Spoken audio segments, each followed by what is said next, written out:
Hari ini rumah makan Padang 24 jam, rumah sakit 24 jam, minimarket 24 jam, warnet 24 jam, terminal 24 jam. Masih habis bisa tutup di gembok. Kalau nggak ditutup hilang itu lampu. Hilang jam, AC bisa hilang, kota amal pun hilang. Kenapa nggak ada orang di masjid? Maka hilang. Mari, kalau dia lihat sembahyang, nggak ada orang. Kota amal. Kita mulai bermusyawarah. Habis sholat subuh cuma ada 10 orang. Lalu satu orang teman ustaz di sana berpikir 10 orang ini harus ajak satu orang. Bagaimana? Siap? Satu orang ajak satu orang. Subhanallah, coba bayangkan kalau 1 bulan 1 orang saja. Bulan kedua 20 orang. Bulan ketiga 40 orang. Bulan keempat kalau 40 orang ada sekarang 80 orang. Sampai satu hari hadirin sekalian masjid kita di Bali itu dapat penghargaan dari MUI, Museum Rektor Indonesia, sebagai masjid termakmur di Indonesia. Sholat subuh seperti sholat Jumat. Semua acara dibuat. Bagaimana orang betah di dalam masjid? Bagi tugas, ada yang rapin sendal, orang masuk masjid sendalnya dirapin. Tugas. Ada yang bikinkan kopi, teh, semua jamaah datang dibikinkan minum, ada dispenser di masjid. Bahkan dibikinkan satu tempat makan sepuasnya, bayar seikhlasnya. Sekarang udah mulai beberapa masjid di Jakarta bikin restoran gratis di masjid supaya orang datang ke masjid. Kadang nih umat diajak sholat tersinggung, Pak, sholat di masjid, kau pikir aku kafir, aku ini sholat. Marah dia, Pak. Tapi kalau kita ajak, Pak, makan di masjid, Pak, kalau makan aja. Itu apa? Orang yang keluar dari rumahnya dan dia menganggap semua orang yang lebih baik dari dia. Orang tua itu lebih baik, karena mereka lebih duluan beramal soleh dari saya. Anak muda ini lebih baik dari saya. Kenapa? Saya lebih duluan bermaksiat daripada dia. Maka katakan setiap hari sebaik-baik saya lebih baik orang lain, seburuk-buruk orang lain lebih buruk saya. Coba ulang. Sebaik-baik saya. Sebaik-baik saya.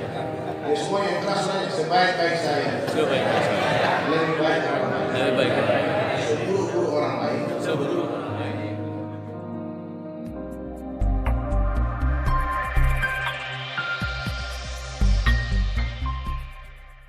Assalamualaikum warahmatullahi wabarakatuh. Waalaikumsalam. Nahmaduhu wa nusalli ala rasulihil karim, amma ba'd. Wallahu ta'ala fil Qur'anil karim. A'udzu billahi minasy syaithanir rajim. Bismillahirrahmanirrahim.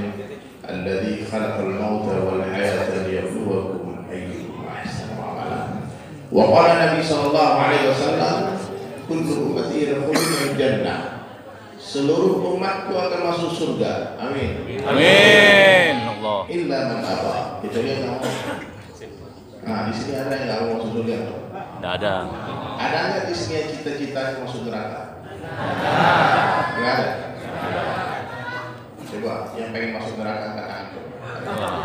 Jangan ada, Pak. Karena kata Nabi ada orang yang tidak pengen masuk surga. Bertanya sahabat, lalu bertanya, apa kata sahabat? Kita memangnya apa ya Rasulullah? Siapa orang yang tidak mau masuk surga? Maka Nabi menjawab, qala man ata'ani dakhala jannah. Siapa yang mentaati kau akan masuk surga. Wa man asani faqad aba. Siapa yang menolak aku, mereka lah orang yang enggan masuk surga. Pak, bisa minta air dulu? Bismillah.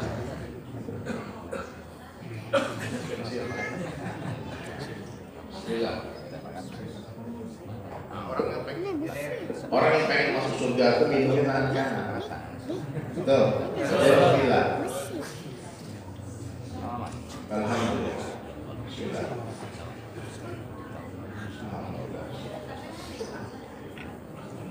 Terima. Orang kalau minumnya tangan kiri, kata Nabi, itu cara minumnya syaitan. Ya, mulai hari ini banyak semua kita, ibu-ibu juga hijrah dari kebiasaan buruk minum tangan kiri ke tangan kanan. Itu perlu hidayah. Itu perlu pertolongan Allah. Allah tak bantu nak pindah itu. Ya. Saya sudah survei, tak sampai 10% ternyata orang Islam ini yang minum tangan kanan dan duduk baca bismillah. Sebagian besar alasannya jelasnya kotor lah. Itu jadi habit, kebiasaan buruk. Nah, maka mulai hari ini mudah-mudahan asbab kedatangan saya ke masjid ini semua jadi minum tangan kanan. Amin. Karena Islam adalah agama yang sempurna. Bukanlah agama yang hanya mengajarkan tentang salat, zakat, puasa, haji, dan ibadah. Bukan. Agama Islam itu mengajarkan tentang iman, imannya, ibadah, muamalah. Ini masalah jual beli. Utang piutang, sewa menyewa, gadai menggadaikan diatur dalam Islam. Ya. Kalau ada yang berdagang di sini, Pak, Bu, berdaganglah dengan cara Nabi berdagang. Bagaimana cara Rasulullah berdagang? Nabi kalau berdagang selalu menceritakan aib-aib barangnya. Nabi itu kalau berjual sesuatu, dia selalu menceritakan kekurangan barangnya. Nah, kalau belum bisa kayak gitu, jangan jadi pedagang. Karena urusan perdagangan bukan untung rugi, tapi juga neraka. Muasyarah dan akhlak. Ini 5 bagian dalam Islam hadis sekalian harus kita amalkan semuanya, jangan dipilih. Iman sempurna, orang yang iman sempurna ini guru saya menceritakan tanda-tanda orang yang imannya. Pak, ya baik-baik. Tanda-tanda iman itu mulai masuk ke hati seseorang. Apa tandanya? Datangnya dunia tak menggembirakan hati biasanya. Karena dia yakin dengan sabda Nabi, dunia tak lebih berharga daripada 11 sayap nyamuk. Ngapain juga harus terlalu gembira biar 11 sayap nyamuk datang? Celupkan ujung jari telunjuk kalian ke samudera yang luas, kata Nabi. Lihatlah air yang ada di ujung jari kalian. Hadhihi dunia, itulah dunia. Tetesan air berbanding samudera yang luas. Kalau hilang kenapa harus sedih? Cuma tetesan air yang hilang. Maka tanda-tanda iman masuk ke dalam hati seseorang, datangnya dunia tak membuat dia jadi angkuh dan sombong. Biasa saja. Dia akan merasa mulia dengan rumah yang mewah. Dia tidak merasa mulia dengan pangkat jabatan. Dia tidak merasa mulia dengan kendaraan yang mewah. Biasa saja. Dan hilangnya dunia tak menyedihkan hatinya. Kira-kira kita kayak gitu mau? Kita dapat duit 1 miliar, kira-kira berubah nggak cara jalannya? 1 koper duitnya, Pak. 1 kampung mau dibeli. Kau dijual, aku beli kamu. Sombong. Naik mobil Alfa, turun, jalan berubah, cara bicara berubah. Orang yang merasa mulia dengan harta adalah orang yang rusak imannya. Begitu juga orang yang merasa hina dengan kemiskinan adalah orang yang cacat imannya. Orang yang beriman itu dia tahu kemuliaan dalam ketakwaan saja. Siapa yang bertakwa dia mulia, siapa yang tidak bertakwa dia hina. Satu orang miskin tinggal di kampung di pedalaman, tak cantik, tak tampan, tak rupawan, dia tak punya pangkat dan jabatan, tak punya harta, bahkan dia penyakitan. Dia bicara tak ada orang mendengarkan dia bicara. Dia bagi usulan tak ada terima usul dia. Dia pinang ada orang tak ada yang mau mengambil dia jadi menantu. Malang dia nasibnya. Tapi di hatinya ada Allah. Bapak Ibu harus yakin, orang semacam ini lebih mulia dalam pandang Allah daripada seluruh presiden kafir yang bersembunyi. La ilaha illallah. Jadi kemudian dalam ketakwaan. Orang beriman itu bahagia sedihnya dengan datangnya amal dan hilangnya amal. Datang dia ke masjid, orang udah sholat sedih. Masuk, ya Allah, gara-gara dunia aku terlambat sholat ke masjid. Bangun dia jam 5:30 sudah selesai sholat subuh, dia menangis karena dia yakin dengan sabda Nabi Muhammad fajri khairan minad dunya wa ma fiha. 2 rakaat sholat sunnah sebelum subuh itu lebih berharga daripada dunia beserta isinya. Kita kehilangan dompet beserta isinya nangis. Betul nggak Bu? Ibu hilang tasnya sama isinya, ada duit, ada kartu semuanya, ada KTP, semua di dalam, sedih nangis. Ini kehilangan dunia beserta isinya, kenapa nggak sedih? Berarti kita nggak yakin dengan sabda Nabi, itu masalah iman rusak. Allah. Nah itu tanda-tandanya Pak, Bu, dengar baik-baik nih. Tanda-tanda iman baru mulai masuk ke dalam hati seorang hamba. Datangnya dunia tak menggembirakan hatinya, hilangnya dunia tak menyedihkan hatinya. Kita ada atau tidak iman nggak tahu ya. Terus bagaimana tanda-tanda orang yang sempurna imannya? Tanda-tanda orang yang sempurna imannya, datangnya dunia mengkhawatirkan hatinya, takut. Dapat jabatan bukannya dakutan dia, tapi menangis, ketakutan, berduka. Seperti Umar bin Abdul Aziz, kita lihat di khalifah pingsan di hari pelatihan. Jatuh pingsan, takut akan hisab yang berat di akhirat. Ini udah menang pilkada langsung joget satu semua udah langsung. Masya Ini ntar lagi ada dangdut juga.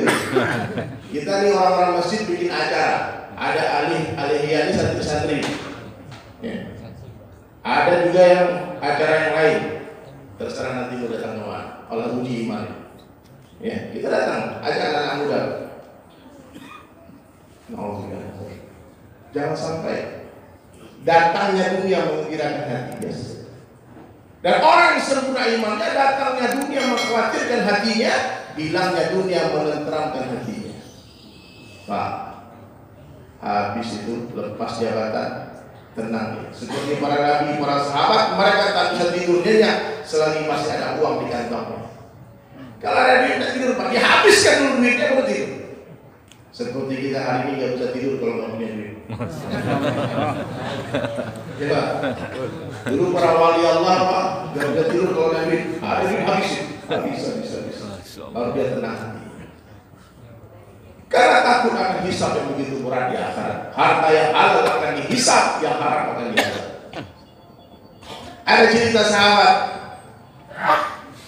Dua orang sahabat sedang berdebat. Ini datang. Aku tolak. Lagi ada pengajian. Oh ini 1 miliar kan? Tunggu. Pak, Bu, dua orang sahabat sedang berdebat. Kata satu orang, ini punyamu. Satu orang, ini punyamu. Satu orang heran.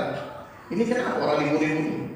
Lalu datang dia menghampiri hadirin sekalian dan bertanya, bro, apa yang kalian ributkan? Udahlah damai-damai saja dunia ini. Apa kata orang yang pertama? Bang, dia ini kawan saya, Bang. Dia membeli tanah milik saya. Dan saya menjual tanah saya kepada dia. Kalau saya menjual tanah, berarti apa yang ada di atas tanah dan apa yang ada di dalam tanah itu sudah punya dia. Tahu-tahu barusan dia datang di sini membawa 1 peti emas. Dia bilang emas itu dia temukan di tanah yang saya jual ke dia itu. Itu tanah emas punya dia sudah. Oh nggak begitu Bang, saya nggak lihat beli emas, saya cuma lihat beli tanah. Emas ini punya apa? Punya kamu, punya apa? Ternyata 2 orang sedang berdatang menolak 1 peti emas. Ini kisah nyata bukan dongeng. Kira-kira ada nggak yang kayak gitu sekarang? Dulu Rasulullah SAW ditawarkan gunung Uhud jadi emas, ditolak. Ini emas di dalam tanah digali-gali sama orang yang mengaku cinta Nabi. Inilah keadaan kita jauh dari Nabi. Lalu 2 orang tadi bilang, ya udah gimana kalau kita kasih sama dia ini, orang yang datang dari yang ketiga. Ternyata orang yang ketiga tadi pun orang yang sempurna imannya. Dia bilang, oh nggak bisa, kalian berdua enak saja mau lepas dari masalah, terus kasih masalah sama saya. Dia memandang 1 peti emas itu sebuah masalah. Ada nggak kacamata itu di kita pakai hari ini? Akhirnya dia bagi usulan yang orang yang ketiga tadi. Daripada kita bertiga ribut, mendingan kita bawa ke pengadilan. Tanya sama hakim, siapa yang berhak terhadap emas ini? Hakimnya pun orang yang sempurna imannya. Coba kalau hakimnya antum, Pak. Datang orang bawa emas 1 peti. Pulang-pulang kalian dari muda Israel. Ini barang bukti ini kira. Hakimnya orang yang sempurna imannya. Setelah dia mendengar penjelasan, hakim bertanya kepada orang yang pertama, hai penjual, siap Tuan, saya. Kau punya anak enggak? Ada. Anak laki-laki. Pembeli, kau punya anak? Ada. Anak perempuan. Bagaimana kalau anak kalian kalian nikahkan saja? Jadikan emas sebagai maharnya. Ini baru solusi, baru mereka damai. Saya menceritakan ini supaya kita sadar selama ini kita hidup hanya mengedepankan dunia, mengagung-agungkan dunia, ini masalah. Kita lupa dunia bukan tempat tinggal, dunia ini tempat meninggal. Ya. Jadi kalau saya lihat wajah-wajahnya ini, apalagi ibu, nggak lama lagi. Ya. Mati semua. Dong Ustaz. 60-70 tahun umur mati badannya, kadang lebih kadang kurang. Nggak sampai 100 tahun lagi lewat. Maka orang yang cerdas itu siapa? Kata Rasulullah SAW, orang yang paling banyak zikrul maut, orang yang paling banyak mengingat mati dan mempersiapkan bekal mati. Pak, kalau profesor itu orang cerdas ya? Cerdas atau enggak? Mana suaranya? Tapi kalau dia tipu orang, cerdas atau bodoh? Bodoh. Bodoh. Berarti dia gak dikasih akhirat. Pejabat-pejabat itu rata-rata orang cerdas atau bodoh? Cerdas atau bodoh? Tapi kalau dia korupsi? Bodoh. Ya bodoh lah. Berarti dia kayak ingat mati, Pak. Nabi katakan orang cerdas, orang yang banyak ingat mati. Orang ingat mati kamu maksiat. Jangan sampai lagi maksiat mati. Bagaimana keadaan hidup kita, begitulah keadaan mati kita. Biasanya Allah Ta'ala akan matikan seseorang sebagaimana kebiasaan hidupnya. Orang yang sibuk dakwah kemungkinan besar mati dalam dakwah. Orang yang sibuk ta'lim kemungkinan besar mati dalam ta'lim. Orang yang sibuk ibadah kemungkinan besar mati dalam ibadah. Lagi sujud, tahajud, lagi baca Quran, mati. Banyak kita lihat, lagi ngaji baca Quran, lagi khotbah cepat mati. Begitu juga orang yang sibuk maksiat kemungkinan besar mati dalam maksiat. Jangan sampai kita begitu. Saya doakan semua yang hadir di sini husnul khatimah. Mau husnul khatimah, jadilah orang baik. Bicara yang baik-baik, lihat yang baik-baik, dengar yang baik-baik, fikir yang baik-baik, sangka yang baik-baik. Orang yang husnuzon dalam hidupnya, insya Allah mati husnul khatimah. Tapi orang yang suuzon saja, suuzon kemungkinan besar mati suul khatimah. Nah, maka hadirin sekalian, supaya sifat ini ada di hati kita, kita berusaha. Ini sifat harus diusahakan masuk ke dalam hati. Dan Allah Ta'ala bersama dengan orang-orang yang memiliki sifat-sifat baik. Coba baca Al-Quran, Innallaha ma'as-sabirin. Allah bersama dengan orang yang memiliki sifat sabar. Innallaha ma'al muhsinin. Allah bersama dengan orang-orang yang berbuat baik. Apa induk dari segala sifat? Sifat yakin kepada kalimat thayyibah, la ilaha illallah Muhammad Rasulullah. Kalau masuk iman yakin di hati kita bagus, tak takut lagi kita kepada siapapun kecuali kepada Allah. Tak akan lagi kita meminta kepada siapapun kecuali kepada Allah. Dan tak akan mau lagi kita berharap kepada siapapun kecuali kepada Allah. Ya. Bapak Ibu mau tahu orang tawakal itu bagaimana ciri-cirinya? Orang yang bertawakal kepada Allah, dia tidak pengen orang tahu masalah hidupnya. Dia tidak mau menceritakan persoalan hidupnya kepada siapapun kecuali kepada Allah. Ya, itu tawakal. Kalau udah curhat sama kawan, hilang sifat tawakal. Ya. Maka sifat-sifat inilah yang harus ada dalam hati kita. Bagaimana usahanya Nabi mengajarkan supaya iman kita terus meningkat, yazid. Bagaimana caranya? Jaddidu imanakum, kata Nabi, perbaharilah iman kalian. Seorang sahabat bertanya, kaifa nujaddidu imanana ya Rasulullah? Bagaimana cara memperbaharui iman kami ya Rasulullah? Maka Nabi menjawab, aksiru min qawli la ilaha illallah. Banyak-banyaklah kalian mengucapkan kalimat la ilaha illallah. Berapa banyak? Sebanyak-banyaknya sampai orang mengira kita gila. Bapak sudah dibilang gila belum gara-gara kalimat itu? Belum. Berarti kurang banyak. Oh sudah banyak. Setiap hari 10.000. Orang nggak lihat. Coba besok Pak atau nanti Bapak ke pasar, teriakkan ke kalimat di pasar. Hei orang pasar, yang ngasih rezeki Allah, bukan tokomu, la ilaha illallah. Mulai bisik-bisik orang pasar. Gila Pak. Nah, jadi Rasulullah itu ketika zikir-zikir di luar Hira, nggak ada orang bilang dia gila. Tapi ketika Nabi datang berjauhlah dari rumah ke rumah, dari pintu ke pintu, datang kepada semua orang yang suka, yang nggak suka, yang kaya, yang miskin, yang sakit, yang buta, yang pincang, bahkan hamba sahaya yang didatangi Sayyidina Bilal. Baru gelar Al-Amin dicabut sama Abu Jahal, diganti Al-Majnun, orang gila. Dia Bapak mau dibilang gila Pak, coba datangi rumahnya. Assalamualaikum. Biasanya orang dekat rumah orang kalau pinjam cangkur, pinjam duit, pinjam beras, pinjam duit. Nah, ini datang. Ada apa Pak ini? Sebentar biasa. Ke masjid dunia sebentar ke Islam. Gila dia Pak. Ya. Insya Allah Bapak kalau buat dakwah dengan cara Nabi, Pak, apa yang Nabi buat kita buat, kita ikuti jalannya bagi Rasulullah SAW, maka pasti apa yang Nabi lihat akan kita lihat, apa yang Nabi dengar akan kita dengar, apa yang Nabi rasakan akan kita rasakan. Nabi diludahi, Pak. Insya Allah kalau Bapak buat dakwah, Bapak syukuri diludahi mukanya, Pak. Coba. Enggak lah, aku kan manusia terindah wajahnya Rasulullah diludahi. Apalagi kita yang nggak tahu. Berantakan. Dilempar batu, Pak Nabi. Nanti Bapak dilempar batu juga. Maka kita harus buat ikut napatilas kehidupan Rasulullah SAW. 24 jam kehidupan kita ikut cara Nabi.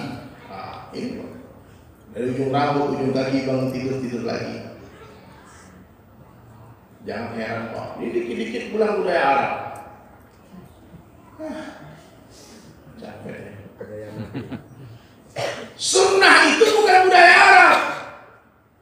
Sunnah itu apa yang Nabi buat, itu wahyu dari Allah. Tidak semua budaya Arab sunnah.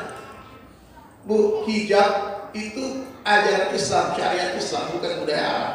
Coba ketik nih di Google atau di YouTube, ibu-ibu dan anak-anak muda ya. Pakaian adatnya orang Madinah, pakaian adatnya orang Taif, pakaian adatnya orang Hijaz, orang Riyadh, orang Jeddah, tak satu pun yang bercadar. Ya. Cadar itu pakaiannya istrinya para Rasulullah, para Nabi, istrinya Rasulullah SAW. Hari ini ada sebagian orang mengatakan cadar itu budaya Arab. Rusak akalnya. Gak tahu sejarah. Orang Arab sebelum datangnya Islam, hobi mereka harus bertelanjang, tarik perut. Allah. Ya, datang Islam. Membawa syarat hijab, ini boleh dibuka, boleh dibuka. Semua ulama sepakat buka dan telapak kaki boleh dibuka. Tapi kalau ada yang pakai cadar, jangan salahkan. Jangan ibu-ibu bisik-bisik, alir apa itu? Ini kurang pendek, kurang jauh mainnya. Cobalah pergi ke Makkah Madinah. Semua polisi wanita yang menjaga Masjidil Haram dan Masjid Nabawi 100% berpurdah, bukan bercadar. Mata pun tak nampak, sudah pakai kain transparan, itu namanya purdah. Itu hijab, itu ajaran Islam. Sorban, sunnah Nabi. 2 rakaat yang bersorban lebih baik daripada 70 rakaat yang bersorban. Ini bukan pakai orang Arab. Tuanku Imam Bojol itu orang Minang, orang kampung saya. Bersorban, lebih besar dari sorban. Bang Arang di Ponegoro orang Jogja, orang Jawa, pakai sorban. Ada Muhammadiyah bilang, oh kami Muhammadiyah atau sorban. Kiai Haji Ahmad Dahlan, pendiri Muhammadiyah atau sorban. Oh kami ini NU semua Pak di sini Pak. Kiai Haji Hasyim Asy'ari masih sorban nggak? Sorban. NU asli itu bersorban. Maaf ya, maksud saya jangan menyalahkan orang bersorban. 2 rakaat yang bersorban lebih baik daripada 70 rakaat. Ini pakainya para malaikat. Tapi bukan berarti nggak boleh pakai peci hitam, boleh. Bukan nggak berarti nggak boleh pakai peci putih, boleh. Warna-warni boleh. Yang pakai biru boleh. Ada bunga-bunganya boleh. Nggak pakai peci itu boleh. Yang nggak boleh itu sholat pakai helm, Pak. Nggak boleh. Polisi tidak pakai helm. Polisi. Ya Bu ya, jadi jangan reseh. Ini ribut masalah itu. Celana cingkrang, radikal. Dunia ilmu kiamat ini. Sunnah itu. Bukan tidak boleh kan? Nah, yang dilarang itu sombong. Meskipun cingkrang celana Pak, kalau sombong tetap masuk neraka. Ada orang kadang-kadang aneh. Yang celananya di bawah mata kaki nggak sombong, tahu? Yang cingkrangnya sombong. Nah, dia ada lagi. Orang masuk neraka semua dia masuk surga. Ada juga kayak gitu Pak. Nah, ini setan ini kalau nggak bisa bawa orang ke kiri dibawa ke kanan. Padahal jalan yang betul itu jalan yang lurus, bukan belok kiri, bukan belok kanan. Paham? Udah bisa ada yang maksiat Pak, disuruh beragama tapi berlebihan. Nah itu dikhawatirkan pemerintah, mungkin teroris, mungkin radikal. Tapi itu bukan ajaran Islam, itu ajaran syaitan. Islam itu rahmatan lil alamin. Ini bapak-bapak nih, kita bukti rahmatan lil alamin Islam tuh. Kita mau air kecil nggak boleh sembarangan Pak. Pak, Bu, hati-hati. Anak-anak kita lihat. Kadang-kadang buang air kecil dicari lubang semut. Sengaja apa jadi? Mana lubang ini? Kecil banget. Bagi kita itu kencing, tapi bagi semua tsunami, Pak. Berapa nyawa yang melayang? Islam tuh nggak boleh jangan bunuh orang, bunuh semut pun tak boleh. Iya. Islam agama yang mengajarkan kebersihan, sehingga orang yang tak bersih istinjanya diancam siksa kubur. Ini bapak-bapak mohon maaf ya, yang masih terbiasa pipisnya berdiri, hijrah jadi jongkok. Bersih. Orang yang tak bersih istinjanya diancam siksa kubur. Bayangkan itu bukti Islam agama yang mengajarkan kebersihan. Orang Islam nggak boleh bau, suka pakai wangi-wangian. Nih, sorban sunnah, pakai kilat mata sunnah, motong kumis sunnah, pakai siwak sunnah, pakai jenggot sunnah, cabut bulu ketek sunnah, cukur potong kuku sunnah. Banyak sunnah dari banyak. Ini yang udah tua-tua pakai tongkat itu sunnah. Karena itu ada disuruh pakai tongkat 2 kali dia pakai sunnah. Apalagi kalau sudah umur 40 tahun, Pak. Kalau di atas 40 umur kita, Pak, ulama sampaikan, guru-guru kita sampaikan, jadikanlah masjid sebagai rumah-rumah kalian. Jadi kalau pulangnya ke masjid, kalau lihat anak istri itu pergi, Pak Haji mau kemana? Pergi sebentar. Kemana? Dia anak dulu. Pulangnya kemana? Masjid. Sehingga kalau sudah semacam itu hadirin, ini masjid akan hidup 24 jam. Pak, hari ini rumah makan Padang 24 jam. Rumah sakit 24 jam, minimarket macam-macam merek itu 24 jam, warnet 24 jam, terminal 24 jam, masjid habis bisa tutup digembok. Kalau nggak ditutup hilang itu lampu, hilang jam, AC bisa hilang, kota amal pun hilang. Kenapa nggak ada orang di masjid? Makanya hilang. Mari. Kalau dia nggak lihat, dia lihat sembahyang, nggak ada orang, ada kota amal. Coba kalau ada orang terus bergantian. Saya, Bu, sedikit cerita. Habis bisa ada acara kita, Pak, tapi janji nanti semua datang ke sana ya, ajak anak-anak kita. Kita makmurkan itu majlis. Nah, kita tipu syaitan, bikin konser, tapi isi penyajian. Ini rahasia. Orang habis nonton konser, habis itu lagi sholat. Ada lagi anak-anak udah setelah senang dibikin kemabuk di upacara. Yang salah bukan konsernya, kontennya Pak, isinya apa? Jadi kita mau ngajak orang-orang anak-anak muda ini, tidak banyak anak muda di sini. Anak-anak muda yang nggak mau masuk masjid kita ajak nanti ke lapangan. Lapangan apa namanya? Gotong royong. Gotong royong, gotong royong. Bu, dari Sulaiman ini bukan santri, apalagi kiai. Bukan, saya ditunggu di sentalnya para ulama. Saya anak BEM, saya diundang ke sini ini ada akad bisnis yang muamalah, mau acara hiburan dengan anak-anak muda hijrah. Ya, profesi saya sini mah. Saya mengenal Islam bukan di Makkah Madinah, bukan di madrasah. Saya mengenal Islam di Bali, di Pantai Kuta. Saya mengenal Islam di mana? Di diskotik, di tempat hiburan malam. Lagi konser datang jamaah tabligh. Datang tadi undang pergi tadi antar. Udah saya usir datang lagi. Akhirnya capek saya. Terpaksa saya ikut. Dia bilang bagus Bang. Terpaksa masuk surga nggak apa-apa, dia masuk neraka masuk neraka. Jadi hadis sekalian, saya memahami waktu pertama hijrah itu tahun 2000 Pak. Berarti sekarang 2019, saya sudah 19 tahun begini pakai di Bali. Saya belajar agamanya dengan tarbiyah semacam ini, dan safar dari masjid ke masjid, datang dari pesantren ke pesantren, jumpa ulama-ulama keliling dunia. Tahun lalu ke Sydney, 2 tahun lalu ke Korea, 3 tahun lalu ke Hong Kong, keliling terus Pak. Dapat cari duit banyak-banyak, gunakan seperlunya, sisanya fisabilillah. Tahun ini insya Allah berangkat lagi ke Amerika, berangkat lagi ngurus visa. Dakwah. Subhanallah, hadis sekalian, waktu pertama masuk masjid sepi tuh, masjid sedih saya. Di Bali kita minoritas, nggak ada orang pakai mic keluar bukan boleh karena banyak orang Islam sedikit. Orang kalau azan pakai speaker dalam, saya bilang gimana dengan azan di Bali? Subhanallah, baru mulai kita, ini sedikit cerita ya. Kita mulai bermusyawarah. Habis sholat subuh cuma ada 10 orang. Lalu satu orang teman ustadz di sana berpikir 10 orang ini harus ajak satu orang. Bagaimana? Siap? Satu orang aja satu orang. Subhanallah, coba bayangkan Pak, kalau 1 bulan 1 orang saja. Bulan kedua 20 orang. Bulan ketiga 40 orang. Bulan keempat kalau 40 orang ada sekarang 80 orang. Sampai satu hari hadirin sekalian masjid kita di Bali itu dapat penghargaan dari MURI, Museum Rekor Indonesia, sebagai masjid termakmur di Indonesia. Semuanya 1000 orang lebih. Itu di Bali ini bisa, apalagi di Sumatera. Ini kiai ulama wali Allah semua. Itu sudah ada banyak cerita dengan tentang Sumatera. Banyak orang alim, banyak pesantren, banyak kiai. Ini kalau bangun, bangkit dari tidurnya. Dunia datang di sini belajar. Sholat subuh seperti sholat Jumat. Semua acara dibuat. Bagaimana orang betah di dalam masjid?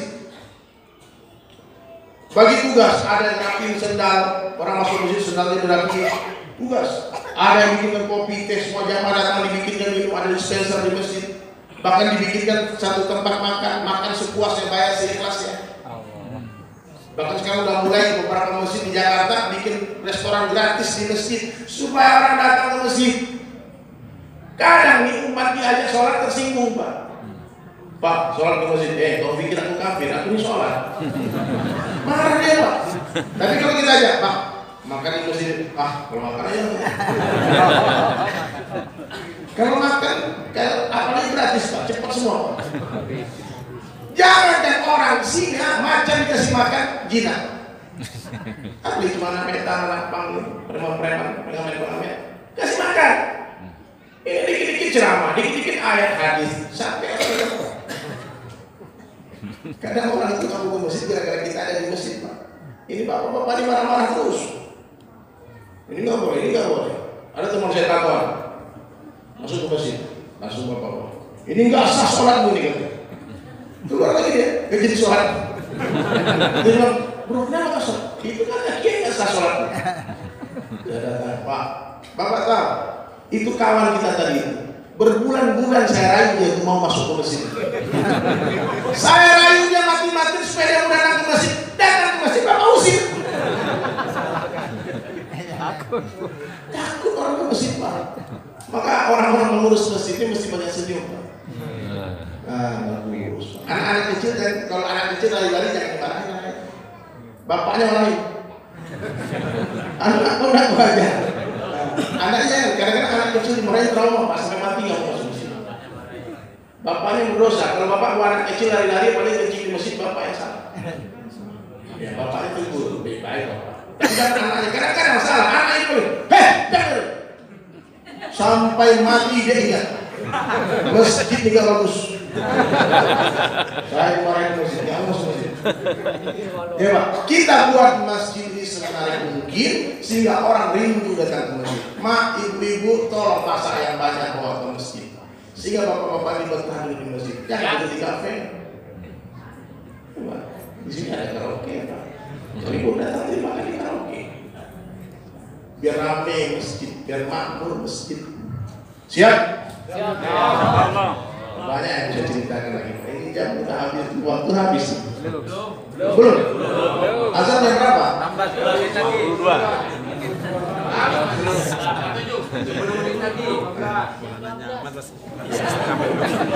Hadirin sekalian, kalau mau cerita lebih lengkap, nanti habis Isya kita kumpul di lapangan Gotong Royong. Siap? Insyaallah. Nanti saya hibur Pak, saya nyanyi. Lagu saya banyak. Orang kaya mati, orang miskin mati, raja-raja mati, rakyat biasa Mati. yang di belakang Mati. yang bersandar Mati. yang di tengah Mati. yang ceramah Mati. yang ceramah keras hati. Pak, Bapak Ibu harus tahu hati saya nih. Saya begitu senang dengan majelis ini. Tapi panitia sudah buat persiapan. Kami harus cek sound dulu ke sana. Harus tunggu umat di sana. Ya, ada teman-teman kita juga dari Jakarta. Kalau bapak-bapak ibu kurang puas dengan ceramah ini, boleh nonton di YouTube. Dedi Sulaiman yang sama. Tapi jangan lupa like, komen, And subscribe.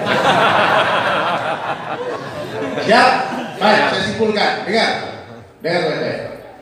Jadilah orang baik dalam pandangan Allah. Siapa orang yang baik? Yang pertama, hatinya bersih dari kesyirikan.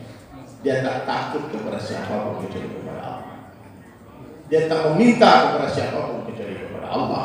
Dia tak berharap kepada siapapun kecuali kepada Allah. Yang kedua, orang baik dalam pandangan Allah kehidupannya dihiasi oleh sunnah Nabi Sallallahu Alaihi Wasallam. Amalkan sunnah semampunya, bukan semaunya. Meskipun kita tak mampu menghidupkan sunnah 100%, tolong jangan tinggalkan 100%. Amalkan yang bisa kita amalkan. Jangan nanti sunnah jangan hina orang hidupkan sunnah.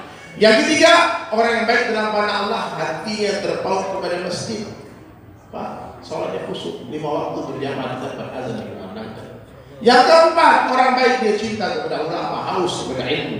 Ringan langkah kaki dia ke majelis ilmu. Kata Buya Hamka, semakin luas ilmu seseorang, semakin sedikit dia menyalahkan orang. Banyak-banyak itu lebih baik, banyak kitab yang dibaca lebih baik, banyak majelis yang dikunjungi lebih baik. Sekurus-kurusnya ikan pasti ada dagingnya, segemuk-gemuknya ikan pasti ada tulang. Ambil dagingnya, buang tulangnya. Kiai-kiai ini tak sempurna, pasti ada kekurangan. Jangan lihat kekurangan, lihat kebaikannya. Siap? Jangan hanya gara-gara satu kesalahan orang kita hapus semua kebaikannya. Memandanglah seperti Allah memandang hambanya. Allah itu seringkali memandang satu kebaikan hambanya, Allah hapus semua keburukan. Lalu tawadhu, siapa orang yang tawadhu? Dalam kitab Al-Hikam dijelaskan tawadhu itu apa? Orang yang keluar dari rumahnya dan dia menganggap semua orang yang lebih baik dari dia. Orang tua ini lebih baik karena mereka lebih duluan beramal saleh dari saya. Anak muda ini lebih baik dari saya. Kenapa? Saya lebih duluan bermaksiat daripada dia. Maka katakan setiap hari sebaik-baik saya lebih baik orang lain, seburuk-buruk orang lain lebih buruk saya. Bisa? Coba ulang. Sebaik-baik saya. Sebaik-baik saya. Ya, semua yang keras nanya. Sebaik-baik saya. Sebaik-baik saya. Lebih baik orang lain. Lebih baik orang lain. Seburuk-buruk orang lain. Seburuk orang lain. Ikhlas dan yang terakhir banyak-banyaklah ingat mati. Mau tahu? Nanti datang ke lapang bersama kita nyanyikan lagu orang kaya mati, orang miskin apalagi. Insyaallah itu dari saya. Subhanallah bihamdi subhanallah wa bihamdihi asyhadu an la ilaha illa anta astaghfiruka wa atubu ilaik. Assalamualaikum warahmatullahi wabarakatuh. Saya tunggu di lapang bersama ya.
Masya Allah.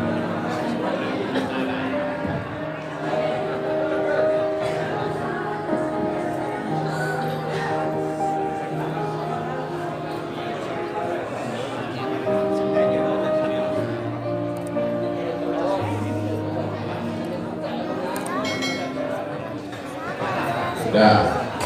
Ustaz Dedi. Ustaz Dedi. Oh, pupon.